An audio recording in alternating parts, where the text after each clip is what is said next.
So I finished season 2 of 3%. Now, I watched it right when it came out on Netflix about a week ago. I haven't been able to make a review, but I did want to talk about it. I didn't like it as much as season 1. I'm going to talk about why I love season 1 so much. It got positive reviews, but I think it's very underrated as sci-fi, great conceptually, great visually. And I want to talk about why I think season 2 wasn't quite as good. Now, first, visually, season 1 I just thought was fantastic. It clearly didn't have a huge budget. They didn't have many different locations, but I thought they put such care into constructing these really creative shots, even something as simple as the food that all the participants, they would eat. They would set up the food in such a way as very aesthetic.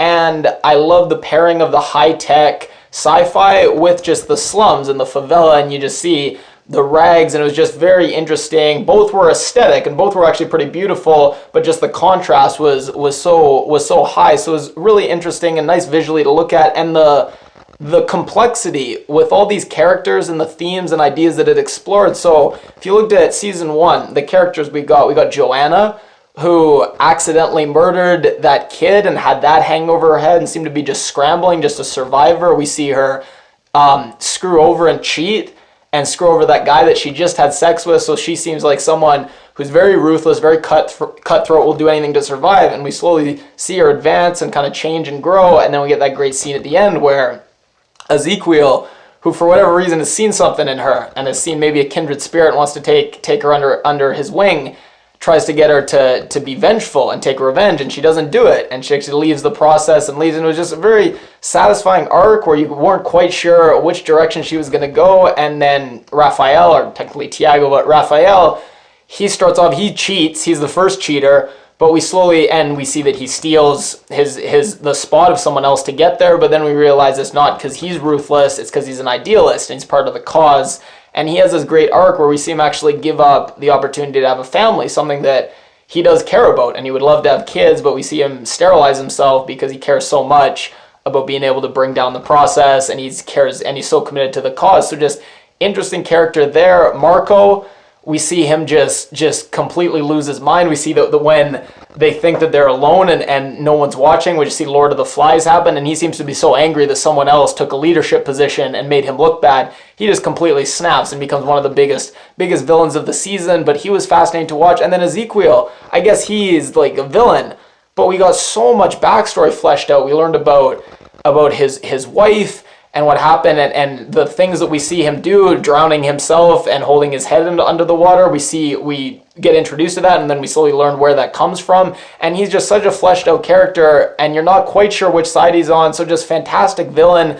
So all these characters we had, and all these ideas they were exploring, I loved how the process, we learned more and more about it, and it turns out that the people, it's not just it's the elite. They really are committed to their belief system. The fact that they sterilize themselves and they say, look, they're committed to meritocracy, and they understand that you can't have meritocracy if you have parents passing down their wealth to their kids, because immediately maybe you can start with an equal playing field, but as soon as you have inheritance, the next generation, it's going to be unbalanced. So they realize that the only way to truly have true meritocracy equality is for sterilization, and everyone has to get their way to the top on their own merits. No one can be born into the island paradise. Everyone has to get there through their own merits. So just fascinating, interesting, wrong. I think it's certainly a critique of IQ, meritocracy, all those things, but they really commit to it and flesh out these ideas in depth. And the whole mythology of the founding couple, it was just this fascinating mystery that we just heard about it and we didn't know who they were, and it was just a tantalizing mystery that I really was excited to find out in season 2,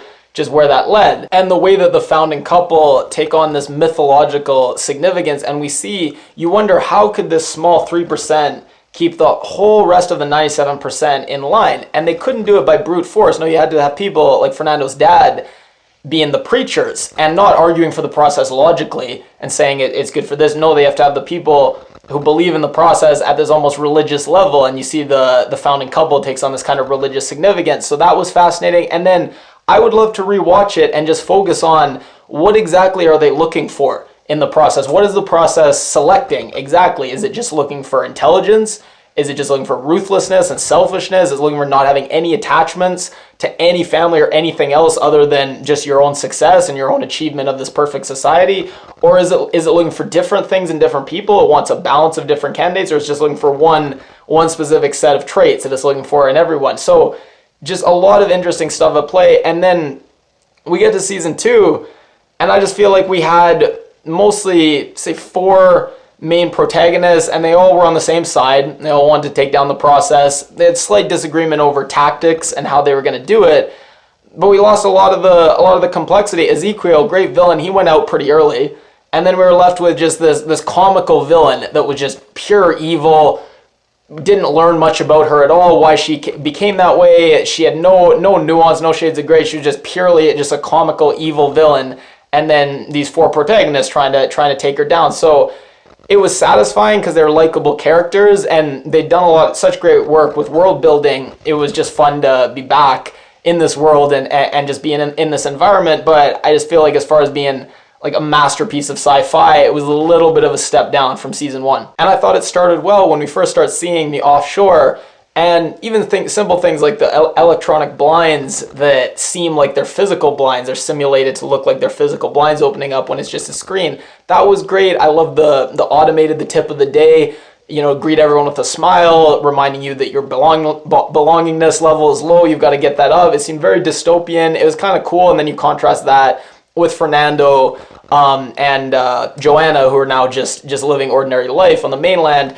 It was a great contrast, so it started well. We had that song in the opening credits. I still think the opening credits, I didn't like the visuals quite as much but they had the same song from season 1, which I thought was just a fantastic way to open up each episode. I love the facial morphing that we see in the opening credits. They brought that back, so pretty good opening credits. And I just feel like, it started with, main thing was Ezequiel. I didn't like what they did with him. I thought it was just one twist too many. We already got a few twists with his character, and I thought they built up some nice characterization.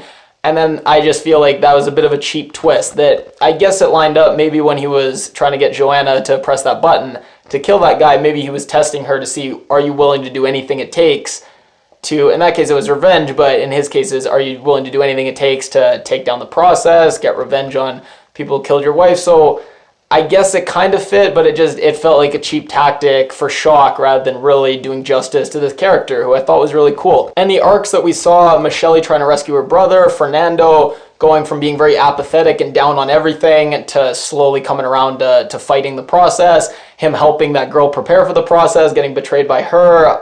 What else? Marco. I will say Marco coming back, that was great. It was great to see him. He was a compelling character, even if you hated him. So it was great to see him, and seeing him he was so cocky, so arrogant, and seeing him fall so low and have to do everything with will and determination just to claw his way back to the lowest rung as a part of this gang. You couldn't help but root for him, even though he's evil and what he's trying to achieve to get back into this gang is nothing. You couldn't help but feel satisfied because, God, he was just such a tortured, tragic character. So he was a bright spot.